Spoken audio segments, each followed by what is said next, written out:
conclude our tour. The John Harvard statue was erected in 1884 and is apparently the third most photographed statue in the country. I don't really know how you measure that, but apparently it only follows the Statue of Liberty and then also the Lincoln Memorial. Have any of you guys seen the Lincoln Memorial ever? Okay. It might look familiar. That's because they were both cast by the same guy, David Chester French. So the John Harvard statue is a really important important landmark on Harvard's campus. It's super famous. It's what a lot of people take photos with, as you can see. It's also on a lot of postcards. It's a meeting place for like student protests, student meetings. A lot of things happen in front and on the John Harvard statue. And although it's so famous and so important, it's actually known as the Statue of Three Lies. Okay, so at the front it says John Harvard, founder, 1638. If any of you guys were listening super well in the very first stop, you might know why some of these are the three lies. Do you have any guesses? The date's wrong, yes. 1638 is just when John Harvard died and gave all the money. It's not when it was founded. It was founded in 1636. Any other? No? Okay, so John Harvard wasn't the actual founder. The Massachusetts Bay Colony founded it. He just died and gave a bunch of money to it. We give him all the credit in all the world. Yes, and then the last lie, you would not be able to get this from my tour. I didn't know this until I started giving these things. That's not John Harvard.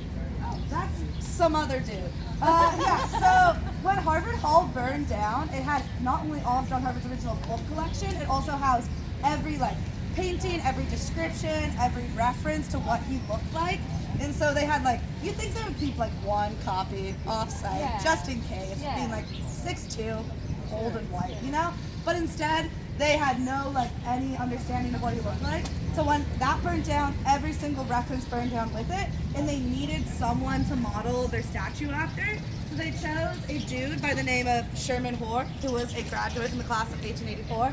Sherman Hoare was chosen for two reasons. One, apparently that they had a beauty contest with the entire class of 1884 and came up with this one, which come on, could have done better. No offense, Sherman.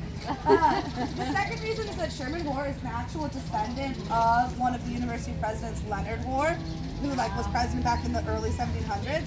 So on Harvard's campus, there's a tradition to name upperclassmen houses, so where you live as an upperclassman student, after university presidents. So I live in Quincy House, named after President Quincy. President Eliot House. President Lowell House. For understandable reasons, the university did not want to name an upperclassman house after President Hoare.